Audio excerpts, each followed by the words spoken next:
कहते थे, माँ मोर जन्म रघुबर बन लागी। एक बात इसी को रटनी बना लिए, क्या? मेरा जन्म भैया को वन भेजने के लिए भैया माँ, मेरा जन्म भैया को वन भेजने के लिए भैया माँ, इसकी रटनी लगा लिए। प्रातः काल भैया गुरुजी आए, सरजू जी के तट पर चंदन की लकड़ी से पावन चिता सजाई गई और भरत भैया ने पिताजी को मुखाग्नि दी। जैसे जैसे गुरुजी बताए, गुरुजी बताते थे एक प्रकार से, भरत जी उसको करते थे 1000 प्रकार से। त्रयोदश संस्कार पूर्ण भया। यहाँ लिखा है, पितुहित भरत कीन जस करनी, सो मुख लाख जाई नहीं बरनी। पिताजी के लिए भरत जी ने जो व्यवहार किया, एक मुख नहीं 1 लाख मुख से भी उसका वर्णन किया जाए तो मुख समाप्त हो जाए, परंतु भरत जी की करनी समाप्त होने वाली नहीं है। देखिए जो श्राद्ध कर्म है ना, श्राद्ध कर्म ये श्रद्धा का कर्म है। और हम तो निवेदन करेंगे आपसे, मरने के बाद श्रद्धा न रखी जाए, श्रद्धा जीते जी रखी जाए।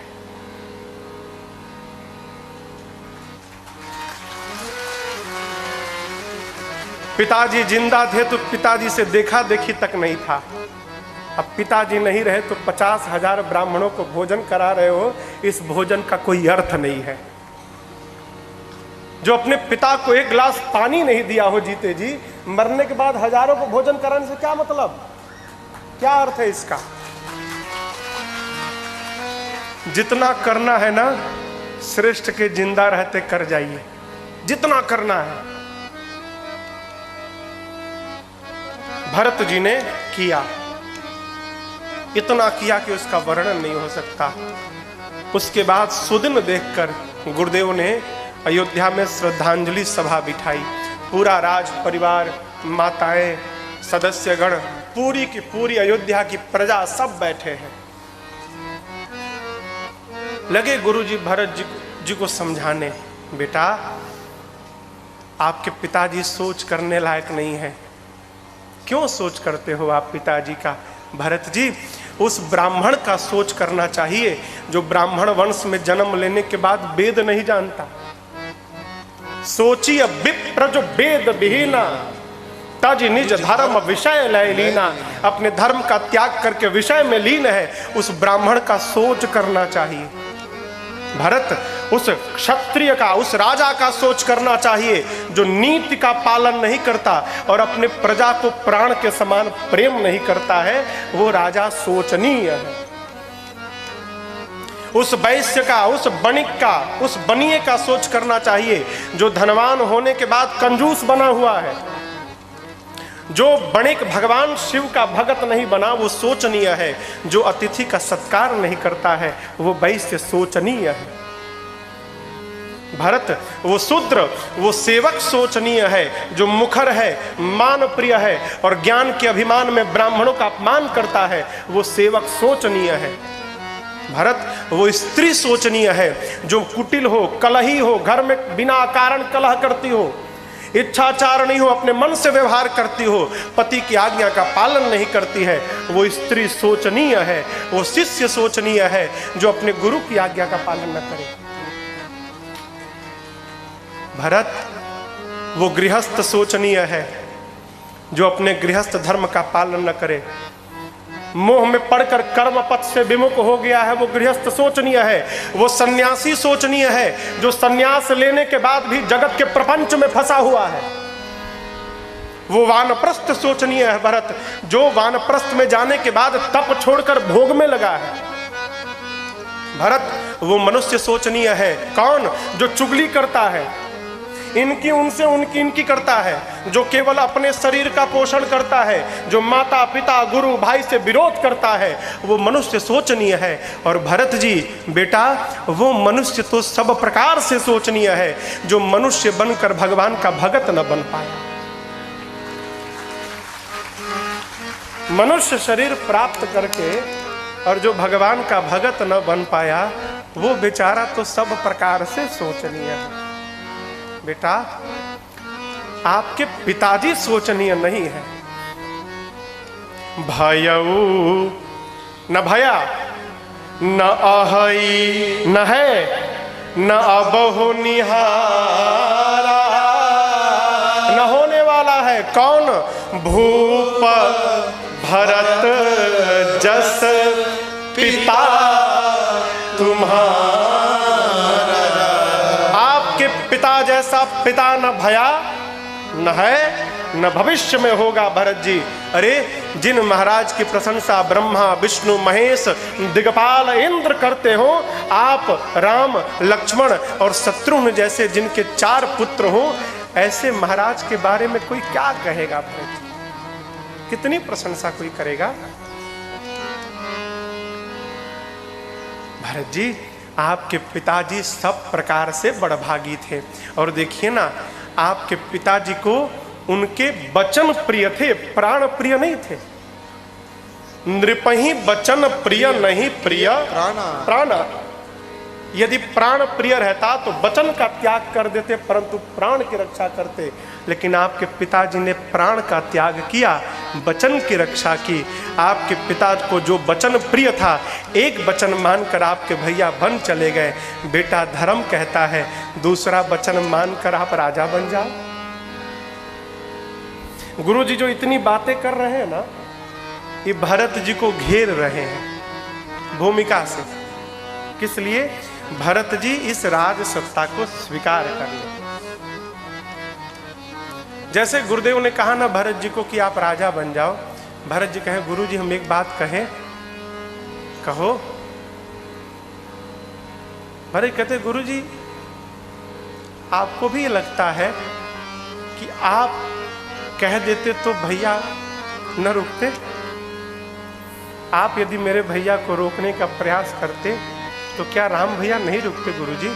गुरुजी बोले अवश्य रुक जाते। तो भरत जी बोले फिर गुरुदेव आपने रोका क्यों नहीं मेरे भैया? गुरुजी बोले बेटा यदि मैं राम को रोक लेता ना तो तुम्हारे राम का अनिष्ट हो जाता। कैसे? आपके पिताजी ने कैकेयी जी से वचन सुनने से पहले ही राम की सौगंध उठा ली थी। राम शपथ लेकर कहता हूं कैकेयी, जो मांगोगी दूंगा। रघुकुल रीति सदा चली आई, प्राण जाए बरु वचन न जाई। यदि राम रुक जाते तो वो पूरा का पूरा भार राम के ऊपर आता और तुम्हारे भैया का अनिष्ट हो जाता, इसलिए नहीं रोका। भरत जी फिर सोचने लगे। फिर थोड़ी देर बाद कहा गुरु ये बताइए आप रोक नहीं सकते थे, ये तो कह सकते थे ना कि कैकेयी जी ने पहला वरदान भरत के लिए राज सत्ता मांगी है और दूसरे वरदान में राम के लिए वनवास मांगा है। तो आप ये कह सकते थे ना कि सबसे पहले वचन को पूरा किया जाएगा, बाद में दूसरा वचन पूरा होगा, ये कह सकते थे ना। गुरु जी बोले हाँ बेटा ये तो बोल सकता था। भरत जी बोले फिर क्यों नहीं बोला गुरुजी आपने?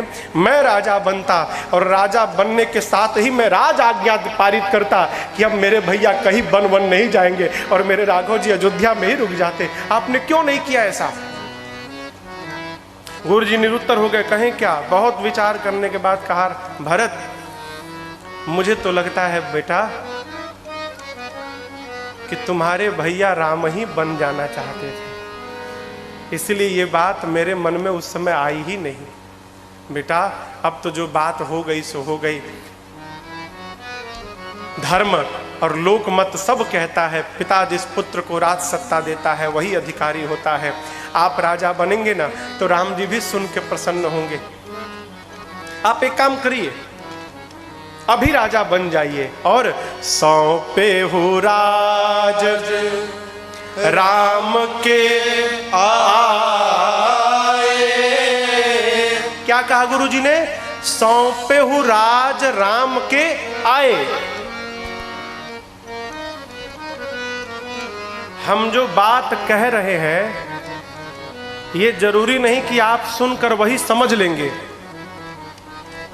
वाक्य जब जुबान बदलते हैं ना तो अपना अर्थ भी बदल देता है।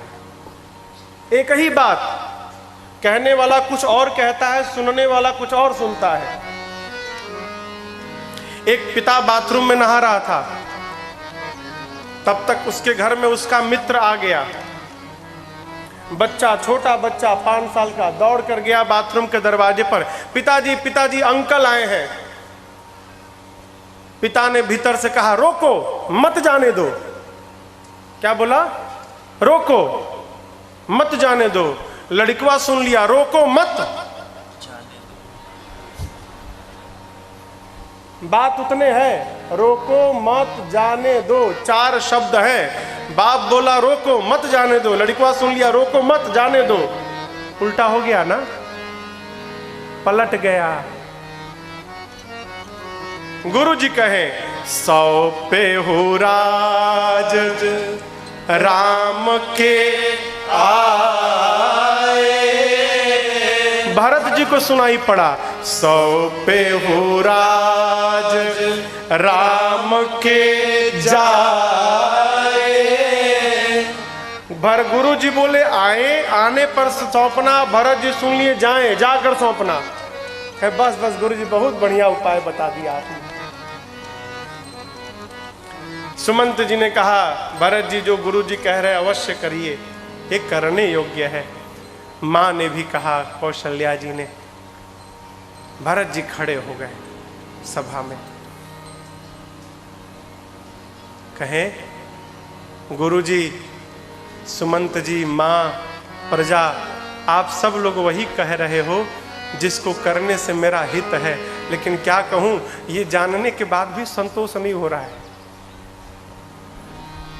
कहें, गुरु जी आपसे एक बात पूछें हम। कहो बेटा, ये बताइए गुरु जी, कोई स्त्री या कोई पुरुष सिर से लेकर पांव तक गहना पहन ले, गहना, आभूषण, सोना चांदी हीरा मोती, सिर से लेकर पांव तक गहना गहना पहन ले और शरीर पर एक भी कपड़ा न पहने, तो सुंदर लगेगा क्या? गुरु जी बोले, बेटा फिर तो बेकार लगेगा। बिना कपड़े का शरीर का गहना बेकार। फिर भरत जी बोले, अच्छा गुरु जी बताइए, यदि मन में वैराग्य न हो तो ब्रह्म की चर्चा? भरत जी बोले, बेकार है बेटा। अच्छा गुरु जी, शरीर रोगी हो जाए तो रोगी शरीर के लिए 56 प्रकार का भोग? गुरु जी बोले, बेटा वो भी बेकार है। भरत जी बोले, अच्छा गुरु जी, हृदय में भक्ति नहीं है, प्रेम नहीं है, तो किया गया जप तप व्रत? गुरु जी बोले, बेकार है। भरत जी बोले, अच्छा गुरु जी, बहुत सुंदर शरीर है और उस सुंदर शरीर में प्राण नहीं है, तो? गुरु जी बोले बेटा वो भी बेकार है। तो भरत जी बोले, गुरु जी, जिस प्रकार कपड़े के बिना शरीर का गहना बेकार है, वैराग्य के बिना ब्रह्म की चर्चा बेकार है, रोगी शरीर के लिए 56 प्रकार का भोग बेकार है, बिना भक्ति के किया गया जप तप व्रत बेकार है, प्राण के बिना सुंदर शरीर बेकार है, उसी प्रकार इस भरत के लिए अयोध्या में सब कुछ है और मेरे भैया राम नहीं है, तो मेरे लिए अयोध्या बेकार है। मेरे लिए कोई अर्थ नहीं है गुरु जी, अयोध्या का कोई अर्थ नहीं है मेरे लिए। गुरु जी, ये जो सिंहासन है ना, इस पर धर्मशील राजा चाहिए। चाहिए धर्मशील नर नाहु, इस पर धर्मशील राजा चाहिए। और मैं, मेरे से बड़ा पापी कौन? आप कल्पना करिए, भरत राजा नहीं बना अभी, केवल भरत के नाम का प्रस्ताव रखा गया है, ठीक ना? मेरे नाम का प्रस्ताव रखा गया तो क्या हुआ? पिता मर गए और मेरा बड़ा भाई घर छोड़ के वन में चला गया। अभी केवल भरत का नाम रखा गया है, इतना कुछ हो गया। जिस दिन मैं सिंहासन पर बैठूंगा ना गुरु जी, धरती फट जाएगी, पृथ्वी रसातल में चली जाएगी। गुरु जी, हम अपन बात बतावें, हम क्या चाहते हैं? भरत जी बोले बोलो। गुरु जी बोले बोलो बेटा। भरत जी कहते हैं, गुरुदेव, एक ही आंख, आंख मने बात, एक ही बात, इहई मन माही। क्या? प्रात काल चली हूँ प्रभु पाही। गुरुदेव, हम आपसे पूछ नहीं रहे हैं, आप मत समझिएगा गुरुजी मैं आपसे अनुमति मांग रहा हूं। क्यों अनुमति मांगूं और कहीं आप मना कर दें तो क्या होगा? मैं केवल आपको बता रहा हूं। क्या? कल प्रातः काल ये भरत अपने भैया से मिलने जा रहा है। हाँ, मेरे साथ जिसको जिसको चलना है वो चल सकता है। मैं जा रहा हूं, ये तय है, मैं जा रहा हूं गुरुजी।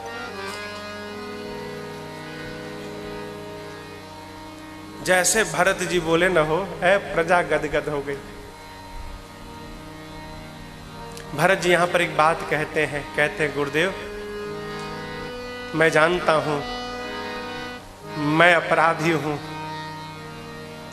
मेरे कारण ही सब कुछ भया है, लेकिन आपको एक बात बतावें गुरुजी, भैया यदि मुझे अपने सामने देखेंगे ना तो मेरे अपराध को क्षमा करके और दौड़कर मुझे अपने हृदय से लगा लेंगे। इतना मुझे मेरे भैया पर भरोसा है। कहते हैं आपन जानी न त्यागी हहीं, मोहि रघुबीर भरो। ये जो अर्धाली है ना, यही भरत चरित्र है। इस अर्धाली में ही पूरा का पूरा भरत भैया का चरित्र है। क्या? आपन जानी न त्यागी हहीं, मोहि रघुबीर भरोस। कितना भी मैंने पाप कर लिया है गुरुजी, लेकिन अपना जानकर भैया मेरा त्याग नहीं करेंगे, ये मेरा राघव जी में भरोसा है। यही भक्ति है, भरोसा। भरोसा का नाम ही भक्ति है। कथा कहती है जितना भरोसा आप भगवान में करेंगे, भगवान भी आप में उतना ही भरोसा करेंगे। अयोध्या वासियों ने सुना कल भरत जी सबको लेकर चित्रकूट जाएंगे।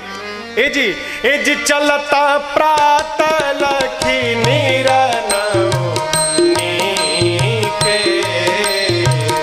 चलता प्रात लखी नीरन नीके, भरत प्राण प्रिय भे सब के, भरत प्राण प्रिय भे सब के, भरत प्राण प्रिय भे सब के।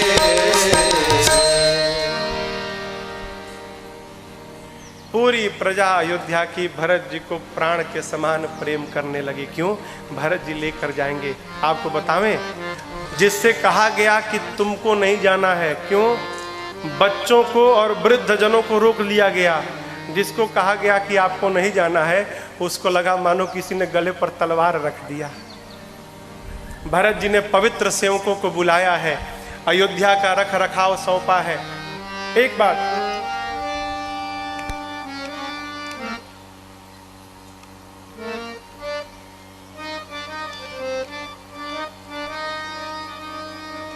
कई लोग कथवा सुन सुन के ना घर द्वार छोड़ के भाग जाते हैं। हाँ बैठा है।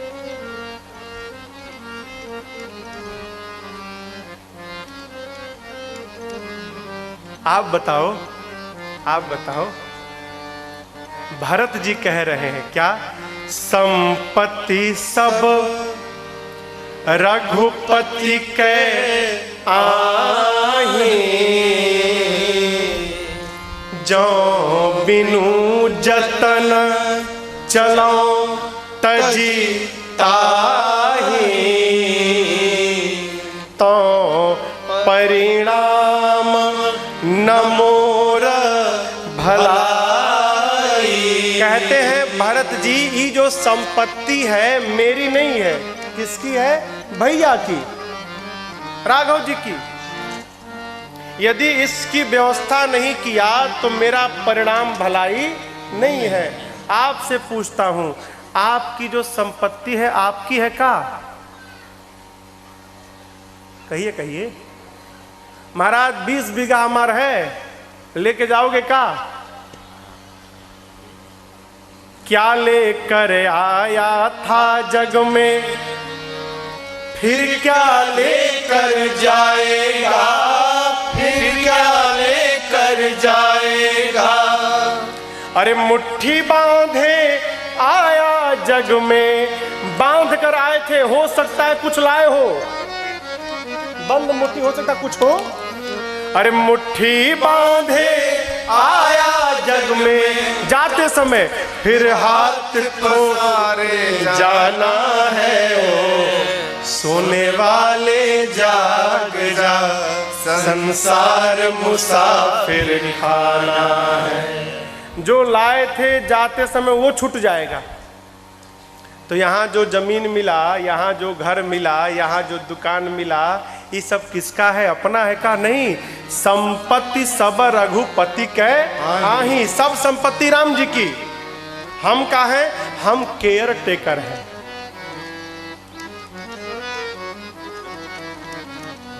हम क्या है?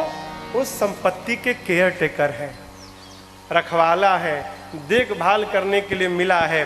भरत जी कहते हैं कि अयोध्या की संपत्ति भगवान की है, यदि बिना जतन किए चलूंगा मेरा परिणाम अच्छा नहीं होगा। जिस भगवान ने तुमको जो संपत्ति दी है देखभाल के लिए, यदि तुम भी छोड़ छाड़ के चले जाओगे तो तुम्हारा परिणाम अच्छा होगा क्या? कहिए, अच्छा होगा। इसलिए कुछ छोड़ना नहीं है। हाँ, अरे भगत छोड़ता है कि भगत पकड़ता है? आप देखिए, शादी ब्याह होती है ना, शादी ब्याह गांव में। अब तो खैर शहर के शादी ब्याह कोई मतलब ही नहीं है। आधी घंटा में कब बारात आई, कब द्वार पूजा भैया, लोग पहुंचे सीधे कहाँ है प्लेट।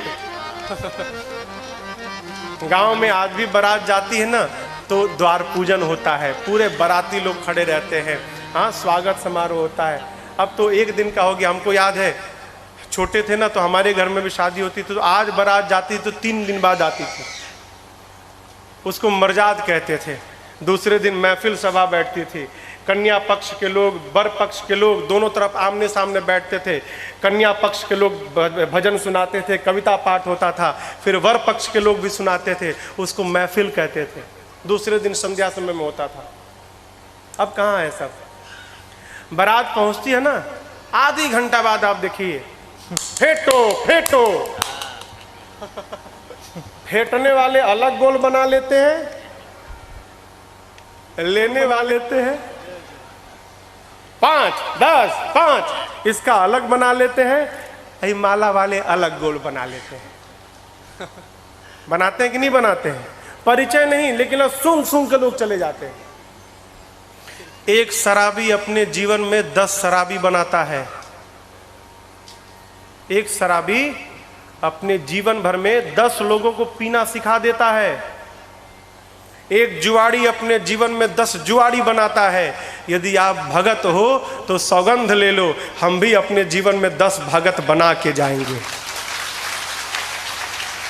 नहीं अधिक हो, कम से कम 10 तो भगत बनाओ। हो गलत बोल रहे का? छोड़ना नहीं है, वो पकड़ना है। कैसे? सबको अझुराए रहिए, सबको, पूरा परिवार को। कल बताया ना, ये फूल सुधारे, वो अगरबत्ती लगाए, वो धूप में हवा मारे, ये प्रसादी बांटे, पूरे परिवार को लपेटे रहिए।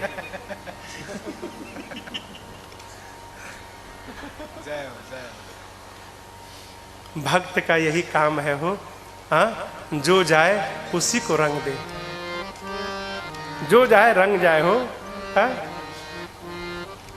लेकिन बतिया सबके समझ में नहीं आती, सबके समझ में नहीं आती हो। किसी ने गाया है, बहुत प्रसिद्ध भजन है, अरे ये तो प्रेम की बात है ओ धो, हो ये तो प्रेम की बात है ओ धो, बंदगी तेरे बस की नहीं है, ये तो प्रेम की बात है ओ धो, बंदगी तेरे बस की नहीं है।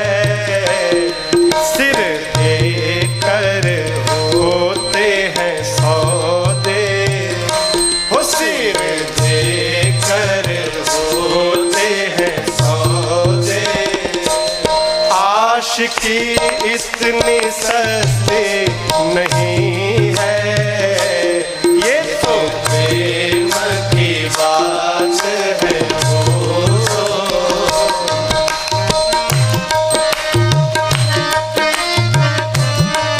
प्रेम करने वाला पूछता है क्या? नहीं पूछता। साधक कहता है प्रेम वालों ने कब वक्त पूछा, प्रेम वालों ने कब वक्त पूछा, प्रेम वालों ने कब वक्त पूछा, प्रेम वालों ने कब वक्त पूछा। किसकी पूजा हो तुम करते प्यारे, किसकी पूजा हो तुम करते प्यारे। कब करते हो? यहाँ पल पल होती है पूजा, ओ यहाँ पल पल होती है पूजा। सिर झुकाने की फुर्सत नहीं है, यहाँ पल पल होती है पूजा। सिर झुकाने की फुर्सत नहीं है। ये तो प्रेम की बात है।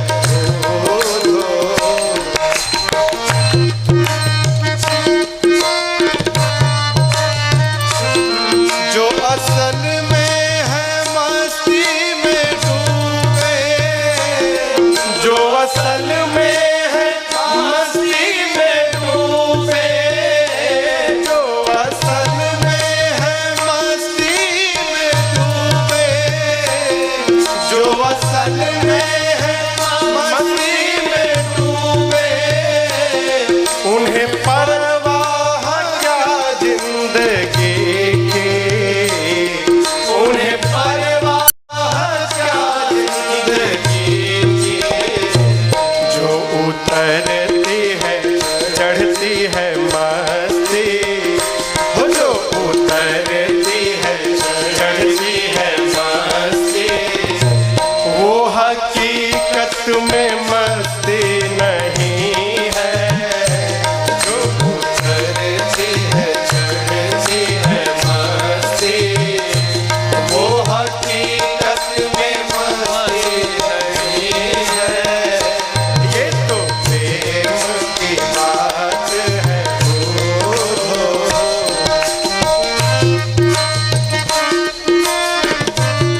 आँख जिसकी नजरों में है श्याम प्यारे, जिसकी नजरों में है श्याम प्यारे, जिनकी नजरों में है राम प्यारे, जिनकी नजरों में है राम प्यारे, वो तो रहते हैं जग से निराले, वो तो रहते हैं जग से निराले। जिनकी नजरों में राघव समाए, वो जिनकी नजरों में राघव समाए, वो नजर फिर भटकती नहीं है। वो जिनकी नजरों में राघव समाए, वो नजर फिर भटकती नहीं है। ये तो प्रेम की बात है। बंदगी तेरे बस की नहीं है। सिर देकर होते हैं सौदे, आशिकी इतनी सस्ती नहीं है। ये तो प्रेम की बात है। ये तो प्रेम की बात है। ये तो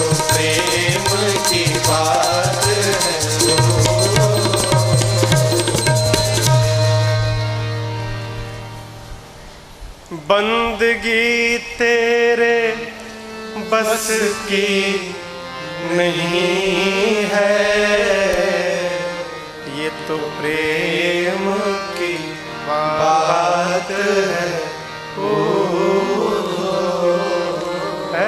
छोड़िए मत माई बाप, पकड़िए का पकड़िए, ये माला पकड़ लीजिए है इसको। इसी का तो सारा खेला है प्यारे। हमारे अयोध्या के संत लोग एगो बात कहते हैं, जानते हैं क्या कहते हैं? अयोध्या ये भाई संतों की भाषा है। कुकुर देखे? कुकुर क्या कहते हैं यहाँ पे? छत्तीसगढ़ी में क्या कहते हैं? कुकुर। कुकुर दो प्रकार के कुकुर होते हैं, एगो पालतू कुकुर और दूसर का फालतू कुकुर।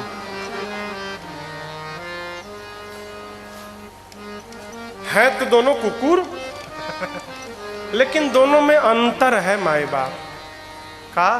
पालतू कुकुर मखमल के गद्दा पे सोता है, शैम्पू से नहाता है, एसी गाड़ी में घूमता है, जाड़े में कंबल ओढ़ के सोता है, अब पिडिग्री खाता है।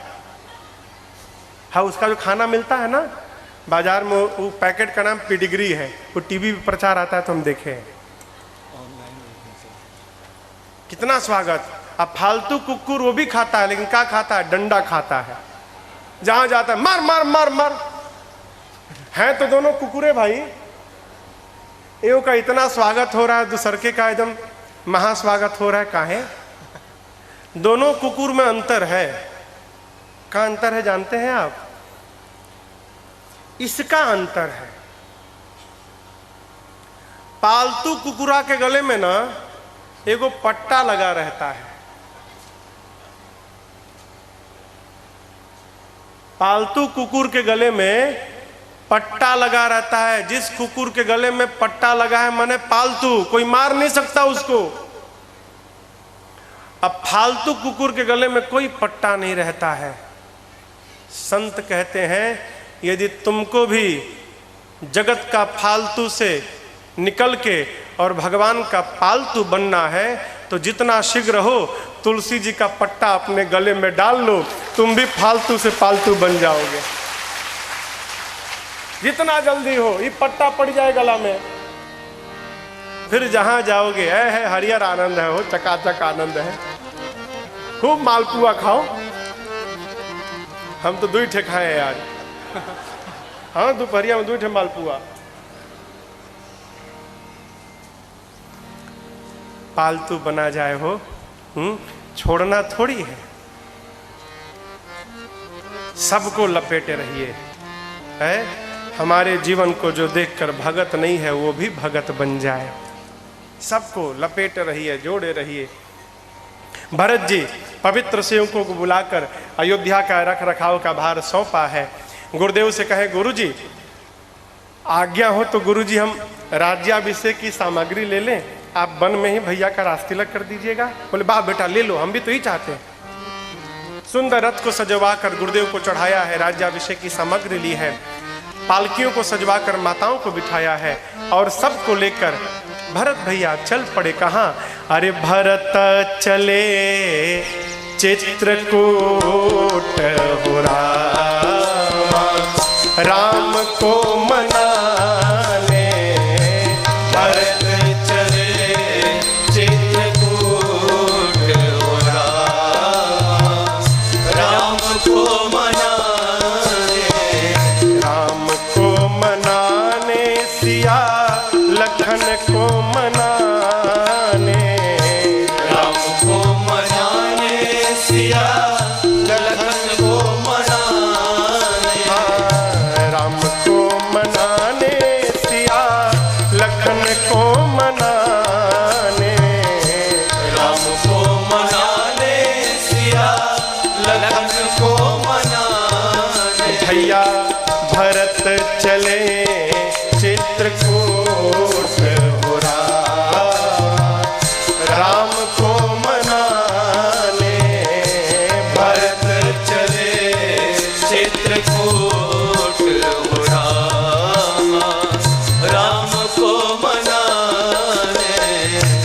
बनसिय राम समुझि मन माही, बनसिय राम समुझि मन माही। सानुज भरत पया देहि जाहि, सानुज भरत पया देहि जाहि। संग साधक से सयाने राम राम को मनाने। भरत चले चित्रकूट हो राम राम को मनाने। या भरत चले चित्रकूट राम राम को मनाने। सिया राम को मनाने। सिया राम को मनाने। अरे भरत चले चित्रकूट हो रामा राम को मना। चल पड़े, सबको आगे आगे विदा किया। लेकिन देखिए, सबको भेजने के बाद भरत जी शत्रुघ्न जी के साथ पैदल पैदल चलने लगे। क्यों? बन सिय राम समुझि मन माही, मेरे प्रभु वन में है और मैं रथ पे बैठ के जाऊंगा। देखिए, धर्म समझिए, अपने से श्रेष्ठ के पास जाते समय दरवाजे तक गाड़ी पर बैठकर नहीं जाना चाहिए। फिर श्रेष्ठ के दरवाजे से कुछ दूर पहले ही गाड़ी को खड़ा करिए और उसके बाद उतर के वहां से पैदल यात्रा करनी चाहिए। चलते समय,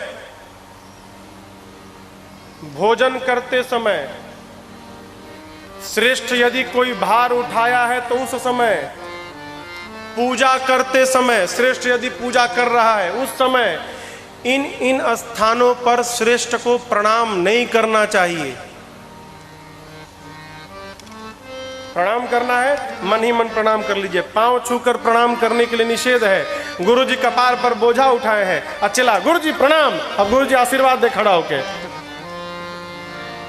पूजन करते समय, चलते समय अपराध है।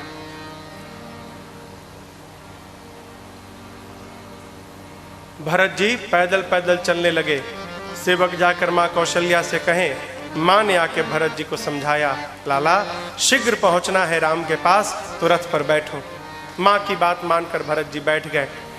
चलते चलते पहले दिन तमसा नदी के तट पर विश्राम भया, दूसरे दिन गोमती नदी के तट पर, तीसरे दिन सई नदी के तट पर, चौथे दिन पूरा समाज चलकर श्रृंगवेरपुर पहुंचा।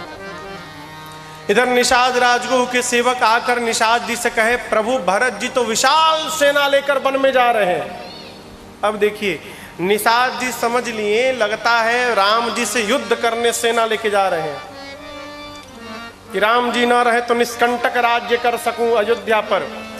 निषाद जी ने सेवकों को बुलाकर कहा, सावधान, खड़े हो जाओ। इस अयोध्या की सेना का एक भी सिपाही गंगा को पार न करने पाए। आज खड़े हो जाओ, राम प्रेम के परीक्षण का समय आया है। ऐ सबको काम पर लगाया।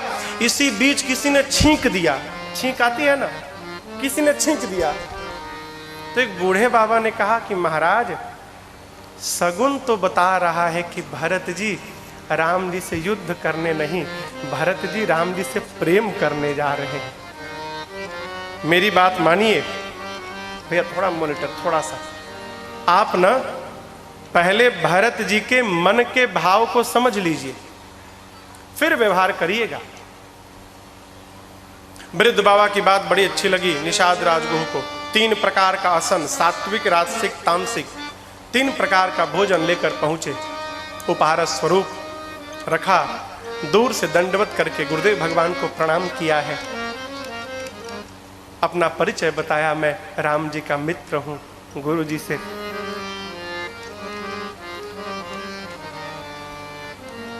भरत जी ने पूछा, गुरु जी वो कौन है?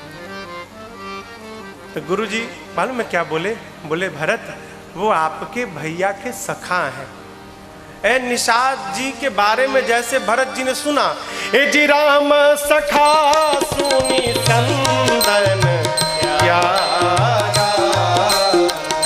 राम सखा सुनी चंदन प्यारा, चले उतरे उमगत अनुरागा, चले उतरे उमगत अनुरागा, चले उतरे उमगत अनुरागा। राम सखा सुनकर भरत जी रथ पर से कूद पड़े, दौड़ गए, जाकर निषाद जी को उठाकर हृदय से लगाया है। लोग भरत जी को जैसे निषाद जी को उठाते देखकर गले से लगाते देखे लोग कह हरि राम, ये क्या होने लगा, हरि राम। क्यों? निषाद जी अछूत हैं, उनकी परछाई भी पड़ जाए तो पवित्र होना पड़ता है, शुद्धि करना पड़ता है, और ऐसे निषाद को भरत जी ने गले से लगा लिया। गोस्वामी जी कहते हैं देखो, एक नदी है जिसका नाम है कर्मनासा, सुने हैं आप लोग? बक्सर जानते हैं ना, बिहार में जो बक्सर है, बक्सर के बगल में ही कर्मनासा नदी है। पानी ओनी नहीं है, बालू है, लेकिन बालू में जैसे हाथ डाल के रेत निकालेंगे ना तो जल ऊपर आ जाता है। ठीक गंगा जी के बगले में है। कहा जाता है कि कर्मनासा नदी का जल यदि स्पर्श हो गया तो जीव के जितने पुण्य रहते हैं सारे पुण्य समाप्त हो जाते हैं। कोई नदिया के पास फटकता तक नहीं है। गोस्वामी जी कहते ही बताओ, कोई कर्मनासा नदी के जल को निकाल कर और गंगा जी में डाल दे तो कौन है जो उस जल को उठा के अपने सिर पे नहीं चढ़ाएगा हो? निषाद अछूत है। अरे जिन निषाद को राम जी ने अपने गले से लगा लिया हो, उससे पवित्र संसार में दूसरा कौन होगा? जानते हैं सोच किसके बारे में करना चाहिए? वही सोचनीय सबही विधि सोई, जो न छाड़ी छल हरिजन होई। जो भगवान का भगत नहीं हो पाया उसके बारे में सोचना चाहिए, छुए कि ना छुए। परिचय भया है, रात्रि में बैठे हैं। जानते हैं रात में भरत जी से गुरुदेव ने एक बात पूछी। क्या? गुरु जी देखिए, गुरु जी भरत जी के भाव का परीक्षण कर रहे हैं। कहें भरत ये बताओ, तुम अयोध्या के सम्राट हो, अरे पिताजी ने तुमको दिया है, तुम लो चाहे ना लो, एक तरह से भावी सम्राट तो हो ही। आप अयोध्या के एक सम्राट हैं और उसी अयोध्या राज्य की एक छोटी सी रियासत है श्रृंगवेरपुर। निषाद राजगुरु उस रियासत के राजा हैं। अयोध्या का चक्रवर्ती सम्राट अपने राज्य के छोटे से रियासत के राजा को देखकर दौड़ के चला गया मिलने। ये कहाँ का धर्म है? उचित तो ये था आप बैठे रहते और निषाद जी आकर आपको प्रणाम करते। आप निषाद जी से मिलने के लिए दौड़ के चले गए, कहाँ का धर्म है? आपने ठीक किया। भरत जी कहे गुरुदेव क्षमा करिएगा गुरु जी, लेकिन आपने तो बताया ही नहीं कि वो अयोध्या श्रृंगवेरपुर के राजा हैं। आपने तो कहा कि वो राम जी के सखा हैं। मैं सोचने लगा कि मैं राम जी का दास हूँ और वो राम जी के सखा हैं। सखा बराबरी का होता है, दास छोटा होता है। तो मैं निषाद जी को अपने से बड़ा मान लिया। वो भैया के मित्र हैं तो मेरे लिए भैया के बराबर है, और मैं दास हूँ तो उनका भी दास हूँ। ऐसा सोचकर मैं दौड़कर जाकर उनसे मिलने के लिए चला गया। मुझे तो पता ही नहीं था। गुरु जी सुने तो कहें वाह भरत, यही उत्तर तुमसे सुनने की कामना थी मेरी। समझिएगा, हमारा श्रेष्ठ हमारा कभी भी परीक्षण कर सकता है, हमको पता भी नहीं चलेगा कभी भी।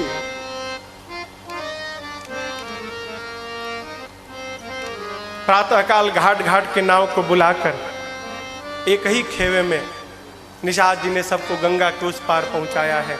अब गंगा पार करने के बाद भरत जी सबको विदा करके यहाँ से पैदल पैदल चलने लगे। सेवक कहते हैं प्रभु रथ पर बैठिए। भरत जी कहते हैं देखो अयोध्या से श्रृंगवेरपुर तक मैं रथ पर बैठकर आया। क्यों? क्योंकि जानता था मेरे भैया भी सुमंत जी के साथ श्रृंगवेरपुर तक रथ पर ही बैठकर गए थे। लेकिन गंगा को पार करने के बाद भैया रथ पर नहीं गए, भैया मेरे पैदल पैदल गए। और मेरे प्रभु पैदल गए हैं तो मेरे लिए उचित है सिर भरी जाऊं उचित अस मोरा सब ते सेवक धर्म कठोरा। भरत जी बोले यदि प्रभु पैदल गए हैं तो सेवक के लिए उचित है कि सिर पे चल के जाए। सेवक का धर्म बड़ा कठोर धर्म है, वो सहज व्यवहार नहीं है। भरत जी सबको लेकर चलते चलते पैदल पैदल दिन के तीसरे पहर में श्रृंगवेरपुर से चलकर तीर्थराज प्रयाग पहुंचे हैं। सेवक जाकर मां कौशल्या से कहे, मां आपको पता नहीं आज भरत जी पैदल पैदल आए हैं। मां दौड़ कर आई और भरत जी के पांव को लेकर देखती है, पांव में झलका झलकत पायन कैसे कैसे पंकज कोश ओसकन जैसे। प्रातः काल कमल के पुष्प की पंखुड़ियों में जैसे ओश की बूंदें चमकती हैं, उसी प्रकार भरत जी के पांव में झलका चमक रहे थे छाले। माँ लगी आंचल से पूछने, कहती बेटा बहुत पीड़ा है ना? भरत जी कहे, माँ इस छाले को तो तू देख रही है, जो छाला इधर पड़ा है ना उसको मेरे राघव जी को छोड़कर तू दूसरा देख भी नहीं सकता। जो पीड़ा इधर चल रही है इस पीड़ा के आगे माँ इस पीड़ा का कोई मोल ही नहीं है। सबको लेकर पहुंचे हैं त्रिवेणी जी में। सविधि सिता सित नीर नहाने विविध दान महिदेवन। भरत जी सबके साथ स्नान किए हैं, विधि पूर्वक नहाए हैं, ब्राह्मणों को अनेक प्रकार से दान दिए हैं। पिताजी के निमित्त जितना कर्म करना था भरत जी ने सब किया है। सब लोग स्नान ध्यान कर ही रहे थे, तब तक भरत जी सबको छोड़कर और दूर चले गए अकेले में। जानते हैं क्यों गए? ऐसा काम करने गए ना जो आज तक भरत जी कभी नहीं किए थे। क्या? गए एकांत में त्रिवेणी मैया के पास जाकर भरत जी कहते, माँ मैंने सुना है कि आपसे जो मांगा जाए आप दे देती हैं। त्रिवेणी जी ने कहा, हाँ दे देती हूँ। भरत जी बोले, माँ मैं उस वंश से आया हूं ना जिस वंश में मांगने की प्रथा नहीं है, मेरे घर में देने की प्रथा है। लेकिन जीव के जीवन में जब कष्ट आता है तो जीव कोई भी कुकर्म करने को तैयार हो जाता है। इसलिए माँ ये भरत आज अपने वंश की परंपरा का त्याग करके और आपके सामने भीख मांगने आया है। त्रिवेणी जी ने कहा, मांगिए क्या चाहिए? भरत जी पहले बोले, पहले वो सुनिए क्या नहीं चाहिए। मांगूंगा बाद में, पहले जो नहीं चाहिए वो सुनिए। कहते हैं, अर्थ न धर्म न काम रुचि गति न चाहो निर्वाण। कहते हैं अर्थ नहीं चाहिए। क्यों? मेरी माँ ने मेरे लिए अर्थ मांगा तो देखो मेरे घर में अनर्थ हो गया। माँ अर्थ नहीं चाहिए, धर्म नहीं चाहिए। क्यों? धर्म की रक्षा करते करते पिताजी देवलोक चले गए, बड़ा भाई वन में चला आया। जिस धर्म ने मेरे परिवार को तोड़ के रख दिया, मेरा उस धर्म से कोई वास्ता नहीं। मुझे धर्म नहीं चाहिए, काम नहीं चाहिए। मेरी माँ ने कामना की कि उसका बेटा राजा बन जाए, आपके सामने खड़ा है। मेरी माँ का बेटा राजा नहीं, उसका बेटा भिखारी बन गया। काम नहीं चाहिए, मोक्ष भी नहीं चाहिए। सगुण उपासक हूं, सगुण उपासक मोक्ष नहीं लेता। त्रिवेणी मैया सोच में, हमरे पास तो चार ही चीज है देने के लिए, धर्म अर्थ काम मोक्ष। भरत जी को चारों में से कुछ नहीं चाहिए?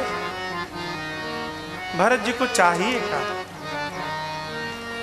भरत जी बोल दिए क्या चाहिए। हमारे पूज्यपाद गुरुदेव भगवान कहते हैं, भरत जी ने कहा अर्थ चाहिए न धर्म काम चाहिए, बस कौशल्या कुमार मुझे राम चाहिए।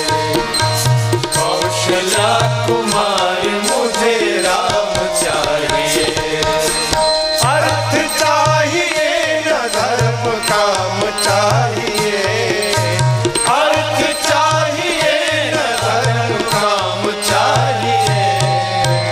कौशल्या कुमार मुझे राम चाहिए। कौशल्या कुमार मुझे राम चाहिए।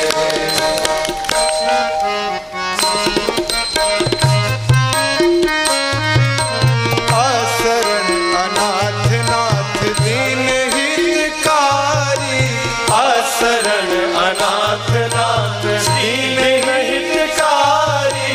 चाहिए विप्र बधु पाप शाप हारी, चाहिए विप्र वधु पाप शाप हारी। पर ब्रह्म भाव में विराम चाहिए। पर ब्रह्म भाव में विराम चाहिए। कौशल्या कुमार मुझे राम चाहिए। कौशल्या कुमार मुझे राम चाहिए।